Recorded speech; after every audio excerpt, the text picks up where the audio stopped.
காமாக்யா கருவுறுத்தல், படைப்பாற்றல் மற்றும் தெய்வீக பெண்ணாற்றல் ஆகியவற்றின் சக்தி வாய்ந்த சின்னமாகும். இது பெண்மையின் கொண்டாட்டத்தை பிரதிபலிக்கிறது. பெண் உடலையும் அதன் உள்ளார்ந்த சக்திகளையும் மதிக்கிறது. மாதவிடை என்பது மாதாந்திர சிரமம் மட்டுமல்ல, இது ஒட்டுமொத்த ஆரோக்கியம் மற்றும் நல்வாழ்வின் ஒருங்கிணைந்த பகுதியாகும். உயிர் கொடுக்கும் மற்றும் தொடர்படை. மாதவிடை என்பது மனித இனத்தின் தொடர்ச்சியை உறுதி செய்யும் ஒரு சக்தி வாய்ந்த செயல்முறையாகும். இது தெய்வீக பெண்மை மற்றும் அதன் உயிர் கொடுக்கும் படைப்பு. ஓட்டத்தை தழுவுங்கள். ஓட்டத்தை ஒரு சுமையாக அல்ல, மாறாக நம் உடலுடனும் நமது உள்ளத்துடனும் இணைக்கும் ஒரு சக்தி வாய்ந்த சக்தியாக ஏற்றுக்கொள்வோம். உடலின் ஞானம்.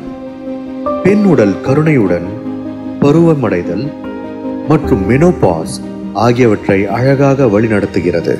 இயற்கையின் பரிசு. மாதவிடாய் என்பது இயற்கையின் பரிசு.